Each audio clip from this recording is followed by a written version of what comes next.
అందరికీ నమస్కారం అండి. ఈరోజు ఈ వీడియోలో దేవీ నవరాత్రుల పూజా సామాగ్రి గురించి తెలుసుకుందాం. ఇంట్లో చేసుకునే పూజకు ఏమేమి కావాలో తెలుసుకుందాం ఈ వీడియోలో. ముందుగా అయితే పీఠం ఏర్పాటు చేసుకోవడానికి, కలశం పెట్టుకోవడానికి, అదేవిధంగా అఖండ దీపం పెట్టుకోవడానికి ఈ విధంగా పీటలు, జాకెట్ పీసులు తీసుకోవాలి.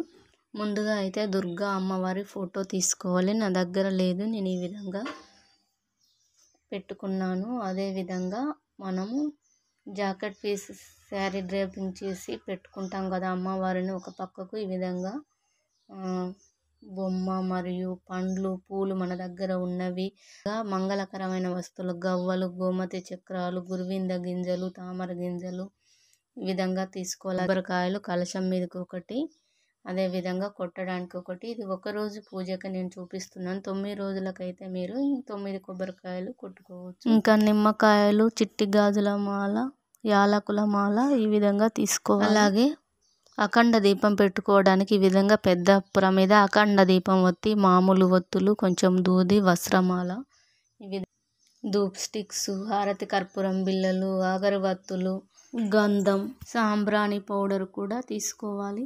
పసుపు, కుంకుమ, అగ్గి పెట్టె, జువ్వాది పౌడరు, అలాగే అమ్మవారికి వాయన ఇవ్వడానికి ఈ విధంగా పసుపు, కుంకుమ ప్యాకెటు, ఆకు, వక్క, ఖర్జూర, హారతి కర్పూరం బిళ్ళలు.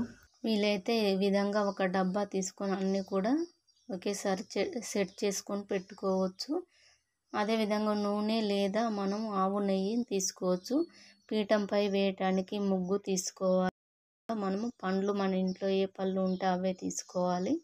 ముఖ్యంగా పీఠం పోయటానికి బియ్యం, తమలపాకులు, మామిడాకులు కలశంకు పెట్టుకోవడానికి. అదేవిధంగా మనము ఇంకా నైవేద్యాలు చేసుకోవడానికి బెల్లం, చింతపండు ఇలా. అదేవిధంగా పూజా సామాగ్రి కూడా అన్ని ముందే తోమి పెట్టుకోవాలి. వంట సామాగ్రి ఈ విధంగా అన్నీ ముందుగానే మనం చేసి పెట్టుకోవాలి. ఈ వీడియో మీకు ఉపయోగపడితే లైక్ చేయండి, షేర్ చేయండి, సబ్స్క్రైబ్ చేయండి.